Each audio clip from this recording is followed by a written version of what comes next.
So thank you very much, everyone, for coming. This is Oxford in the UK, which is a rather sad country at the moment, but we are taking great pleasure in joining in this reading of the Odyssey across Europe. This, more precisely, is the Ioannou Centre for Classics. 17 of us from the Faculty of Classics. It's also part of our project Performing Epic. I'm afraid the translations are our own. This is from Book 5 of the Odyssey.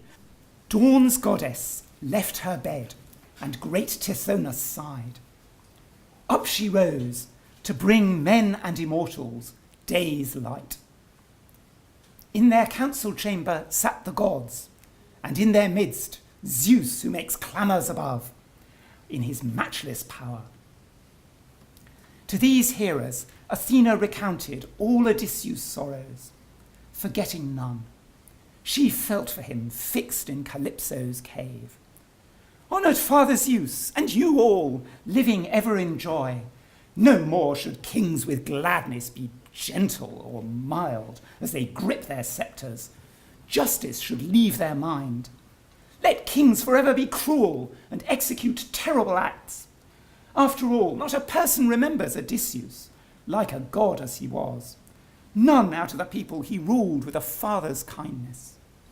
No, on an island he lies, mighty griefs afflict him in the great hall of the nymph Calypso. She by force holds him there.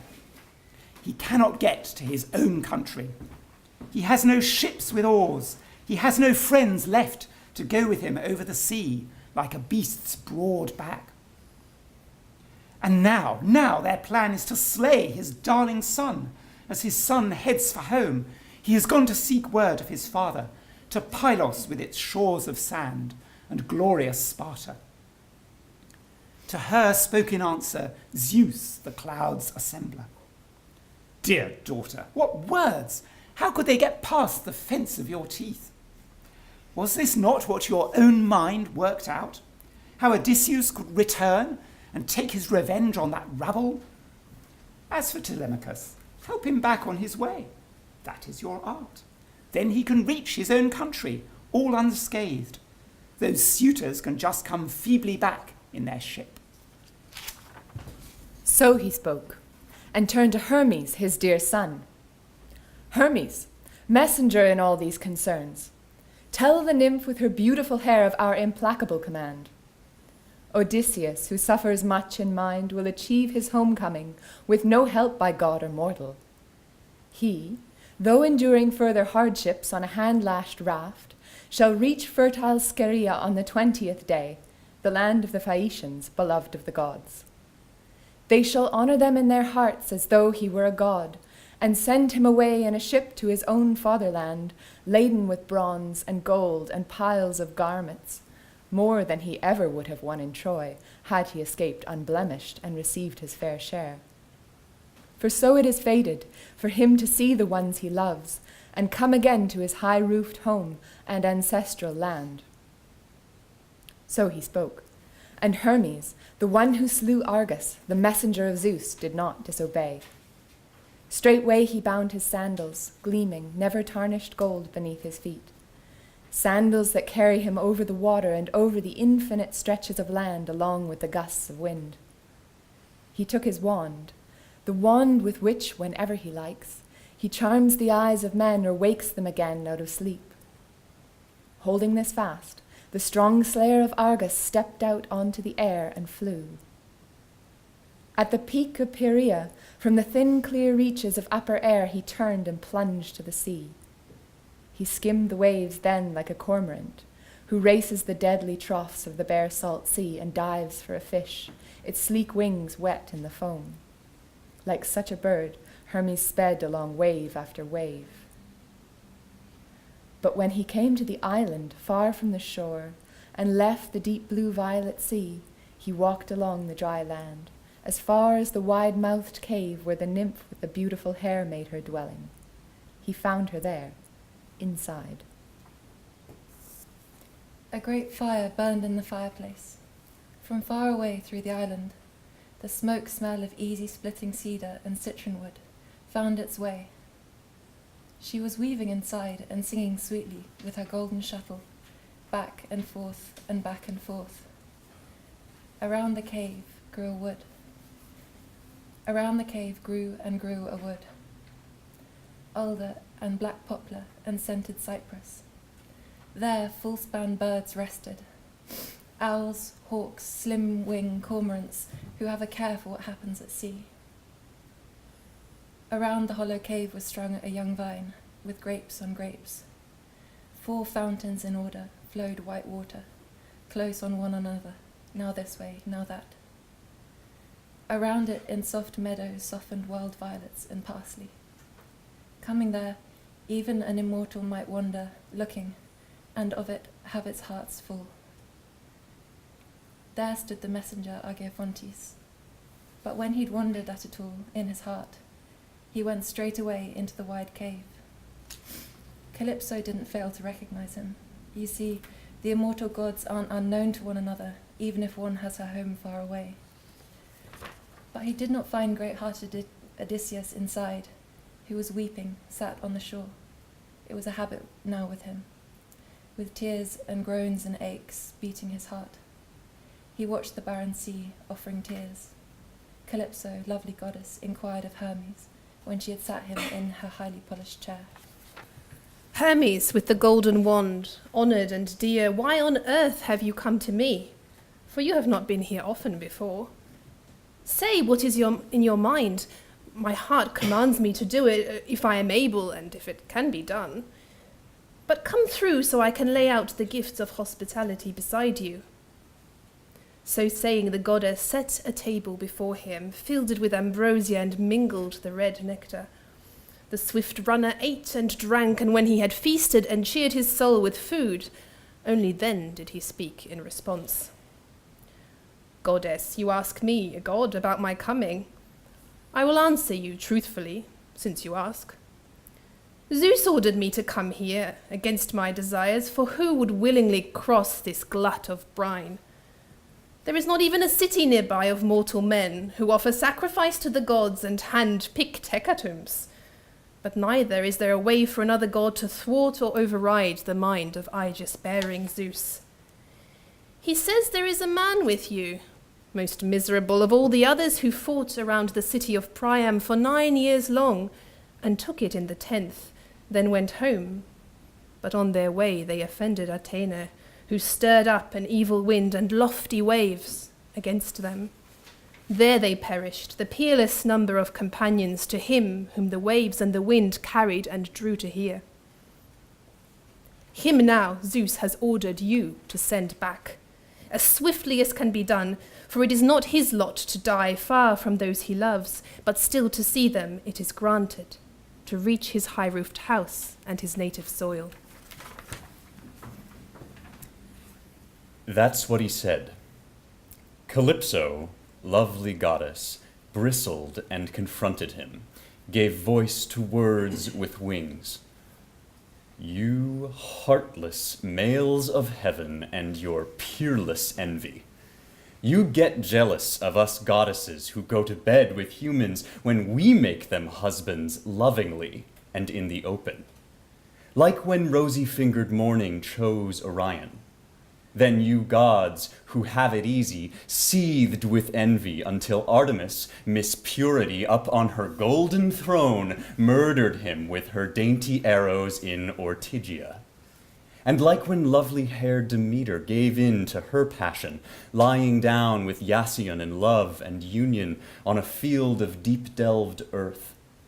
That didn't go unnoticed very long. Zeus hit the man with blazing thunderbolts and cut him down. Now, just like then, you gods are jealous that I'm with a mortal man. A man I saved when he was floating on his broken keel alone, since Zeus had shattered his quick ship with blazing thunderbolts and trapped him in the middle of the wine-dark sea. Out there, his other staunch companions all died off, but him the wind and waves caught up and carried to this spot. And him I loved, nursed back to health, and told him I would make him ageless and immortal for all time. But since no other god can frustrate or evade the thoughts of Zeus who holds the goatskin buckler, let him go, if Zeus commands and spurs him on that way, across the barren sea. But no way will I send him off myself. I've got no ships with oars and no companions who could send him on along the sea's broad back. Still, with a ready heart, I'll give him counsel. Keep no secrets from him. Tell him how to find his way back home without a scratch. And so, in turn, spoke the guide and giant slayer. Give him up, Calypso, and beware of Zeus's anger, or he may fume and vent fury on you later. So speaking, the mighty giant slayer departed, while she, Lady Nymph, made her way to the great-hearted Odysseus, when she had heard Zeus's will reported, and found him sitting on the shore. His eyes were never dry of tears. His sweet life slipped away as he remembered his journey home, and the nymph now brought no pleasure. He had no choice but to spend the nights beside her, unwillingly in the hollow caves, though she was full of desire. And by day he would sit on the rocks or the sand, and lie there racking his soul with tears and groans and grieving, looking out over the restless sea, endlessly weeping, until the shining goddess came to his side and started speaking. Grieve here no longer, my poor luckless figure, and do not waste away your life, for I shall willingly deliver you home. Instead, take bronze and hew out timbers to fit together in a wide raft, and fasten crossbeams over, such as may carry you safely across the misty ocean. I myself shall give food and water and wine, red glowing and soul soothing, so as to stave off your hunger. I shall dress you in clothes. I shall set a fair wind under your sails, so you may return to your native land the stronger. If, of course, the gods who hold wide heaven want this. They are greater than I, both to plan and to accomplish. She finished, and long-enduring godlike Odysseus shuddered, then spoke winged words. You have something else in mind, Calypso. Not my safe passage. If you suggest I test the sea's depth with a raft, the terrible, triumphing sea. Not even stout, even-keeled ships can cover it, in all the glory of God's wind. I refuse to submit myself to a raft, against your will. If you do not submit your holiness to promise that you will plot no other intrigue, and do no more injury to me. So he spoke, and Calypso, the goddess Calypso, smiled. She smoothed him with her hand. She said, "You really are a devil. You see straight, the way you get it into your head to say these things. But let the ground and the wide sky above be my witness, and the deepest oath that is possible for us happy gods, the plummeting waters of the Styx, that I will plot no other intrigue, and do no more injury to you. You should know, though, that my thoughts and feelings towards you are the same as towards myself, were such great necessity to come my way. And my intentions are good. My heart and my breast is not made of iron, it's soft towards you." So the goddess spoke, and she led the way, fast. He trailed in her footsteps. They came to the vaulted cave, goddess and man. The man sat down on a chair, the chair that Hermes had just stood up from. The goddess laid the table, full of good things to eat and drink, the sort of things that mortal men eat and drink. But when she sat down, facing Odysseus, the servants laid out at her place nectar and ambrosia. They began to eat, reaching across the table. when they were full of food and drink, Calypso, the goddess Calypso, began to speak. Odysseus, descendant of Zeus and son of Laertes, and more skilled than both of them put together, is this really what you want? To slope off back to your dear old home, that land that was your father's and his father's? Look, if that's the case, goodbye. Sail well. But if only you knew the terrible things that would drown your heart before you get there, you'd stay here with me. You'd be guardian of a new land and never die. Not even if you waste away every day longing for that human wife of yours for the rest of time. Come on now. Would you really say that she's prettier than me? Would you say that she's taller or leaner or her eyes darker, or that you laugh at her jokes for longer than you laugh at mine? Your wife will die while I live forever. Think about that. Finally, Odysseus, who always knows what to say, got a chance to speak. Madam Goddess, he replied, don't play that game with me. I, of all people, know what you mean. Of course you're more beautiful than Penelope, and you're right that she will die, and you will be young forever. But Penelope could weave me a new heart with her threads, and she knows the answers to my questions before I've even asked them. I have to go home. I'm wishing away my days here, praying to you to make that day when I see her again come sooner. I would rather some god had shattered my bones on the wine-dark water. The stubborn heart in my chest could have coped with that.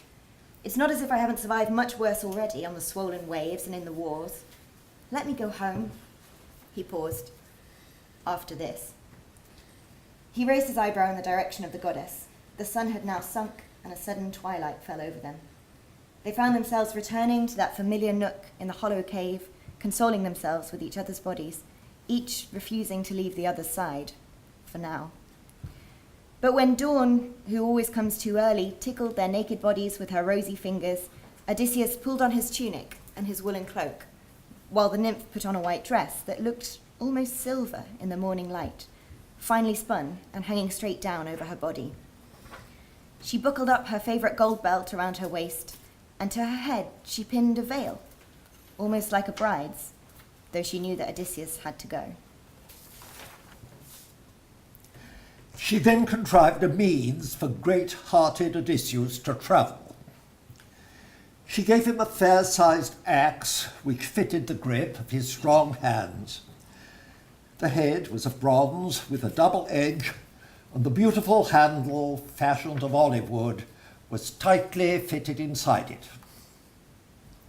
Next, she gave him an adze of polished metal and led the way to the edge of the island where long, tall trees were growing, alders, poplars, and pines that towered as high as the heavens, trees that had lost their sap, well seasoned, and likely to float well. When she had pointed out where the long, tall trees were growing, Calypso, that glorious goddess, returned to her grotto, while he got down to felling the trees, and the work went quickly. Now he had chopped down 20 in all, which he trimmed with his bronze axe, deftly smoothing the boards as he made them true to a line. Meanwhile, Calypso, glorious goddess, brought him an auger. He bored some slots in all of his timbers, then fitted them closely, hammering home his vessel with dowels and pieces of joinery. The keel had the sort of size that a fully professional builder of ships will make with a rounded hull for a spacious merchantman. Such dimensions were used for his spacious boat by Odysseus. He then made his decks, which he bolted on to the close-set framing, and finally mounted gunwales along the length of the ribwork. Inside, he erected a mast with a yard arm firmly attached, and he also provided a steering oar to serve as a rudder. He fenced the boat all round with osier wattles to offer a bulwark against the waves, and covered the bottom with brushwood. Meanwhile, Calypso, glorious goddess, had brought some material to make a sail. This also Odysseus skilfully crafted. Stays and halyards and sheets were all made fast to the vessel, and rollers were used to launch the boat in the glorious salt main. It was the 4th day, and the boat was built. Upon the 5th, goddess Calypso bathed the man, and clothed him in sweet-smelling garb, before she sent him out upon the sea. She stowed aboard his craft 2 leather flasks, dark wine in one, fresh water in the other. She stowed aboard a satchel full of food, fine fare, to please the body and the soul. She conjured up a fair wind, warm and mild. Godlike Odysseus thrilled to spread his sail. He took the helm and steered his craft with skill. Sleep never caused his watchful eyes to droop. He held his gaze upon the night's bright stars, the Pleiades, the ox-herd slow to set, the Great Bear, or the wagon as it's known, that wheels about and keeps watch on Orion, the only star that ocean never bathes. Goddess Calypso bade him keep this star upon his left side as he sailed the sea. He sailed the sea for 17 full days, and on the 18th reached shadowy cliffs, just like a soldier's shield amidst the deep, the island home of the Phaeacians. The mighty shaker of the earth, Poseidon, as he came back from Ethiopia, caught sight of him voyaging across the sea. The god's heart swelled with savage rage. He roared, "It seems the other gods have changed their minds about Odysseus, behind my back. He now draws near that land which fate's decree has made the finish line of his ordeal. So must it be. But first he'll have his fill of sorrow and of suffering, I swear."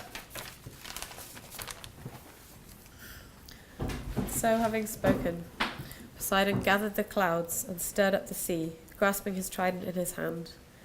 And he roused all the storm winds with every type of wind, and with the storm clouds he hid both the land and the sea alike, and night fell from the heavens.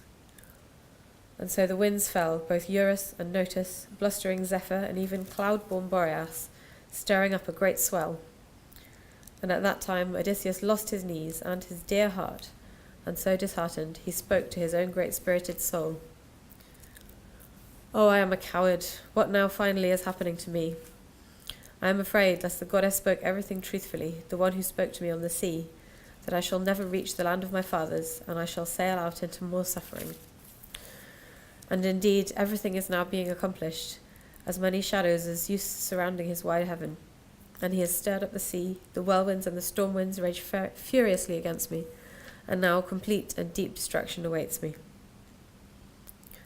The thrice blessed and 4 times blessed Danaans, who then perished in eastern Troy, bringing favour to the sons of Atreus, so indeed I ought to have died there and fulfilled my fate on the day when most of the Trojans threw brazen spears around the dying son of Peleus.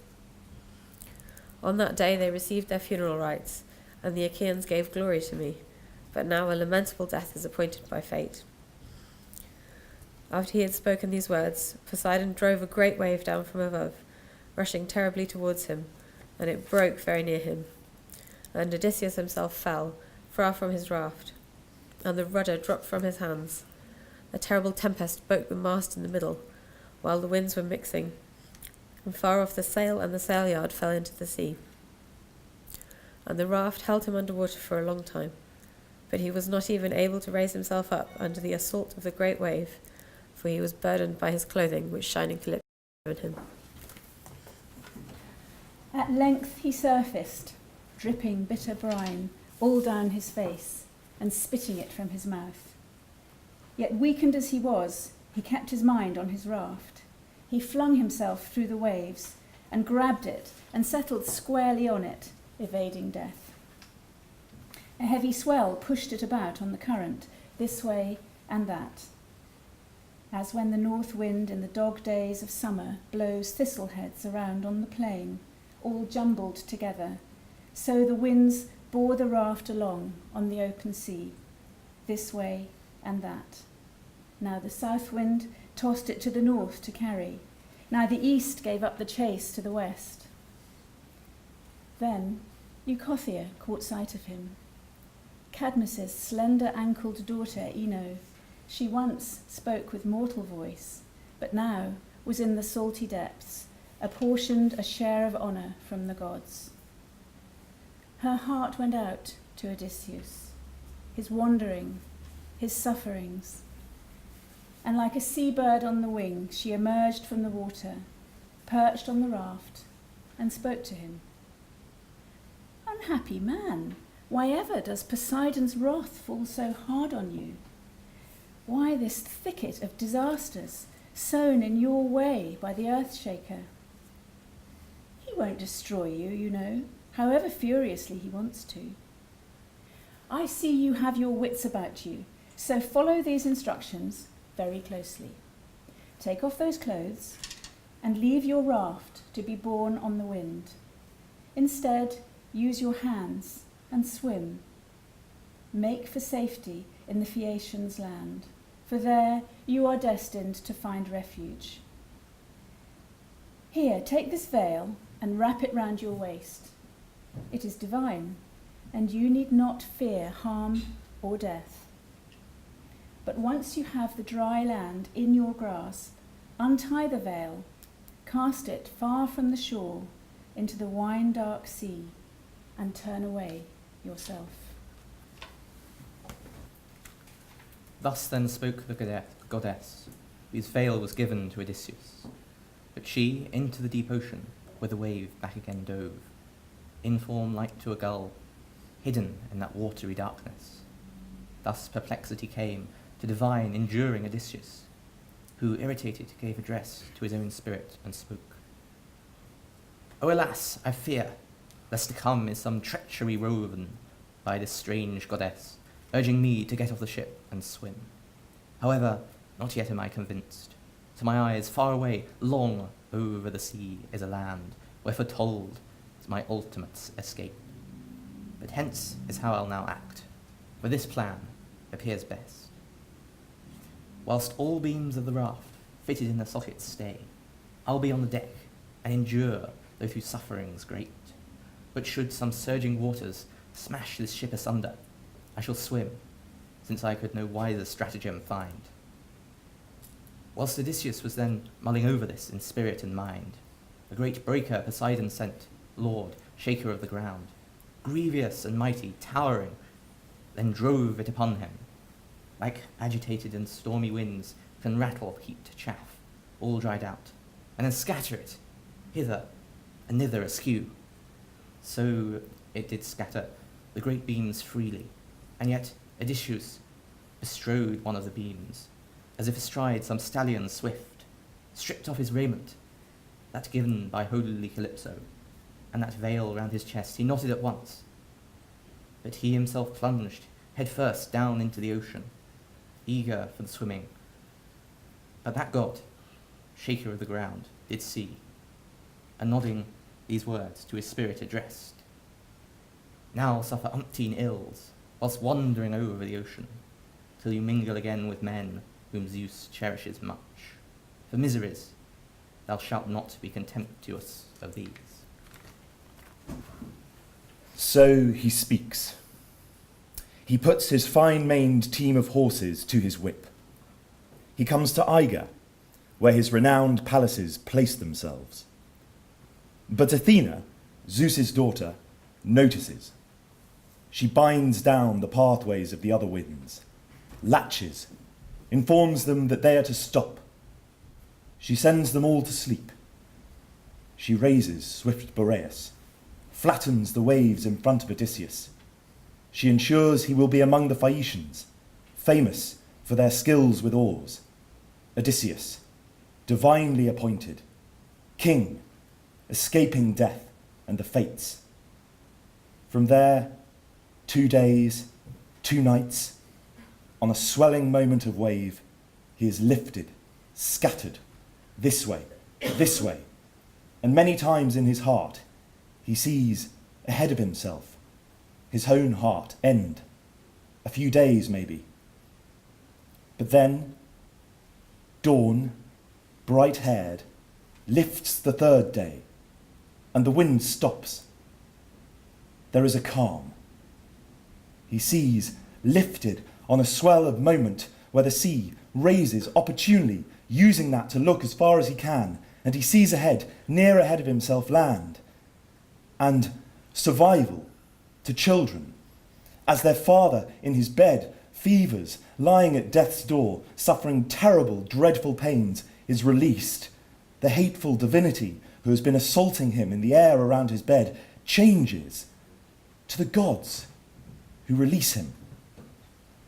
Land, tree appear in this way, welcomely to Odysseus. Swimming, he pushes to get his feet to dry land, and he is as far as a shout is. A crash smashes against the rocks. Thunder, a great wave belching up terribly against the dry land. Everything is lost. Mist of the spray. There aren't harbours, there aren't inlets, but everything sharp, throwing down, juts of cliff, jag up bits in the sea, spike. Then Odysseus gives up. His knees release in the water under him. His heart gives in, and he speaks to himself. Alas, just as Zeus has given my eyes a glance at land, beyond my wildest dreams, and I have driven my body scythe-like right across these depths. Now it seems all roots of stepping from this grey grizzled sea have gone, vanished beneath knife-sharp rocks in the bellow of breakneck waves that hiss around me as they thrash against the cliff face, and then run back down its smooth, polished slope. Even the shallows close to shore are deep, shutting off all chance of a foothold. My misfortune is like this ocean, inescapable. What are my options? Suppose I tried to clamber up the cliff and then a squall picks me up and splays me on the stones, turning all my floundering to air. Or suppose I swim yet further up the shoreline to see what entrance the shallow sandbank or a cove might afford me, and then another wave plucks me and hands me over to the depths to lick my wounds again. Or suppose a godhead releases something from the benthic regions, like the lamniform shapes that Amphitrite breeds. At least this much I know. The sea god is angry with me, very displeased. While Odysseus was turning these things over in his heart and in his gut, a great swell picked him up and stretched him over the jagged escarp, and then and there his skin would have cleaved from the flesh, and his bones rearranged themselves, if Athena, with her eyes like seals, had not impregnated his mind with the flash of wit, sharpening his neurons. Buffeted, he wrapped both hands around the rocks and held on with whimpering tenacity. The wave put its arms around him and passed by. He thought he was safe, but after it had hit the shore, the wave turned back and the rebound lifted him, struck him, sucked him out, and plunged him far from land. It was not a pretty sight. Imagine, if you will, an octopus being wrenched from its nook in the sand with its tentacles still filled with a thicket of pebbles. As such, flecks of skin from Odysseus's burly hand speckled over flint, decorating the rocks, and the waif engulfed him fully, hid him. Long-suffering Odysseus would have been shattered beyond his fate, despite the story, had Athena not impregnated his mind again with a flash of wit, sharpening his neurons. But he pulled himself from the surf, roaring as it was against the mainland, and he swam outside of it, training his eyes on the shore in case he happened to spot a gentle sloping beach or some refuge from the sea. And when he came swimming up to the mouth of a river, a sight for sore eyes, it seemed to him the best place that ever there was, with smooth stones and shelter from the wind. And he recognized that river and prayed from the bottom of his heart, "Listen, sir, whoever you are, I've been praying to find someone like you. Hide me from the sea-born wrath of Poseidon. Even you gods are supposed to feel for those of us who wander, and that's me, right now. I've been through hell, and here I am at your stream, at your knees. Dear God, please pity me. I promise I'll submit myself to you." That's what he said. And right away the god stopped his stream, flattened out the waves, and calmed the sea in front of him. He rescued Odysseus, bringing him to the mouth of the river where his knees buckled and his sturdy hands fell to the earth. You see, his very soul had been bowled over by the sea, and his whole body was bloated, and the ocean still roared up through his nose and mouth, and he lay back, breathless, speechless, strengthless or near to it, and tremendous weariness came over him. But when he gasped awake and his soul rushed back into his heart, then he took off the goddess's veil and dropped it into the seaward flowing river, where a great swell bore it back down the stream, and Ino snatched it up in her dear hands. But Odysseus got up from that river, stumbled amongst the reeds, and kissed the fertile grain-giving earth, and shaking in his body and his great-hearted spirit, he spoke aloud to himself. What do I have to endure? What's to become of me? If I wait and face the hazards of night down here by the water, then the bitter chill and drench of dew might be the death of me, weakened and worn out. And it's an icy wind at first light that springs up off the river. But if I clamber the bank to the dense cover of woods and settle in thick undergrowth, clear of the biting cold and the jaws of exhaustion, and sweet sleep subdues me, then my fear is to fall prey to the claws of wild creatures. Yet this seemed the better course as he thought things over. So he made for the woods and came upon a thicket by a clearing close to the water. There he scrambled beneath a double bush which grew thick from a single stalk, one of cultivated olive, the other reverted to wild. The strongest gusts of winter wet could not reach there, nor the blazing rays of brightest sunlight filter in, nor could thunder showers soak through, so thickly were they intertwined together. Under there Odysseus crept. And with his hands he gathered a good broad bed, for there were heaps of fallen leaves, enough to cover 2 men, even 3, however harsh the winter weather. Much enduring Odysseus was gladdened to see this lair. He lay down in its midst, heaping leaves over himself. Like a man who lives on outlying land, a place with no neighbours near, he will bury a glowing log under a mound of dark ash to conserve the seed of fire, and not to have to fetch fresh flame from elsewhere. That way Odysseus enveloped himself with leaves. And Athena poured sleep upon him to fast set him free from the toll of his tiredness. It lightly enfolded his eyes.